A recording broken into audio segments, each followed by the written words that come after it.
Hi subscribers and welcome back to the channel. My name is Dominic James Murray, CEO and founder here at Cameron James. Okay, so today we're going to be talking about Brexit and the breakdown of passporting rights between the UK and the European Union.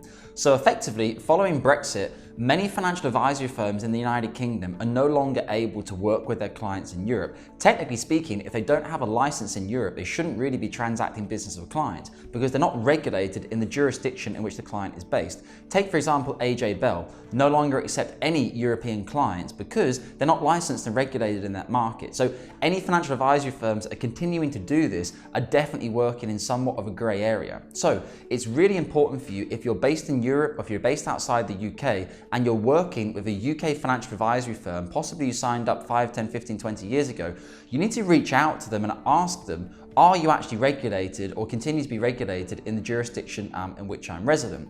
If the answer is no, most firms should have emailed you or wrote a letter to you in advance explaining that they will no longer be able to service you following Brexit and that they will be terminating their agreement with you. We know this because we've taken over a lot of clients, particularly in Spain and France, who have come through to us saying, my financial advisor in the UK, great guy, but I can no longer work with him anymore. They've actually terminated my agreement. Can I move my portfolio over to you guys for ongoing management? The answer in most of those cases is yes. Unless the portfolio is a hand grenade and full of expired and liquid structured products and notes and commission funds that have gone defunct, we will normally be able to transition that portfolio across. Now, it's really important for you to have ongoing financial advice. A lot of people might say, oh, well, my advisor in the UK has terminated my agreement. I'm now saving money compared to what I was paying the guy in the UK. I'll just leave it as it is. He wasn't making changes every month or every 6 months, so what difference does it make? I'll save myself 1% per year. However, unless you are a financial advisor and you have 5, 10, 15, 20 years of experience, or you've done the examinations and the qualifications, there's going to be many areas of your pensions that you're not really going to fully understand, whether it be NT tax codes for non-UK residents, lifetime allowance as non-UK residents, inheritance tax of your UK pensions as non-UK residents, all these areas that you really need to understand. We had a very good example of this of a recent client who joined us from a James Hay SIP. James Hay was the SIP, and their financial advisor basically said to my client in Spain, we can no longer work with you because of Brexit.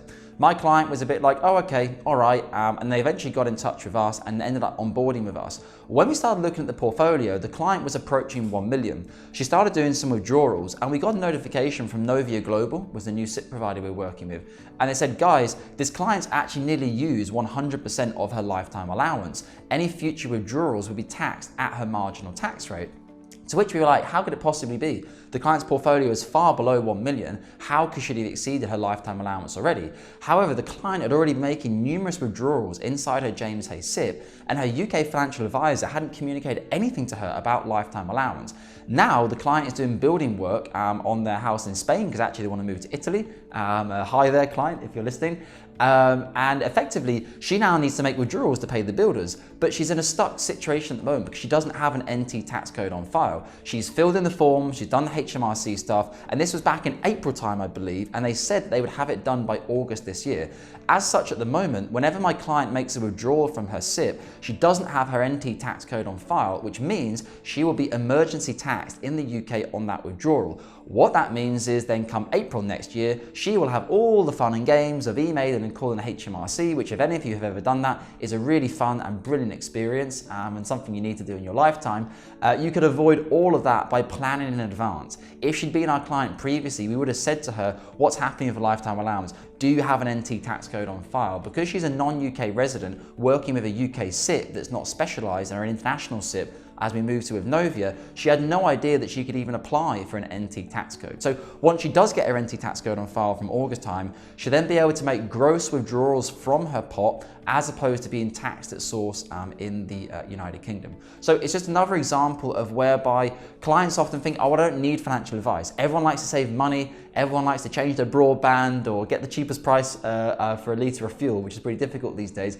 But financial advice is valuable, and it's not always necessarily what you can see in terms of your portfolio. It's the value of experience of who that person is, what their background is, how many pension transfers they've done before, and the small little things that they can help you avoid or save you time on over the long run, which for most of my clients, they're either busy still working or they're trying to enjoy their retirement.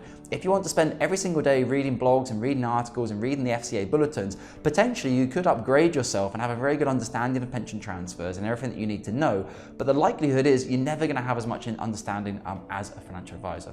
So guys, if you're based in Europe or you're based outside of the UK and you have an existing pension pot or existing anything like that being managed by someone in the UK, reach out to them and ask them, are you regulated in order to provide me with ongoing advice? If they're not regulated in your local market, it can make it very difficult if you have any complaints or bad advice to get any complaints done on home soil, so to speak. Guys, I hope that's been a valuable video for you on Brexit and losing passporting rights. Please always remember to subscribe below. Only 23% of you watching these videos are actually subscribed to the channel, so we really want to try and push those subscriber numbers up to let us know we're doing a good job and to keep the algorithm going.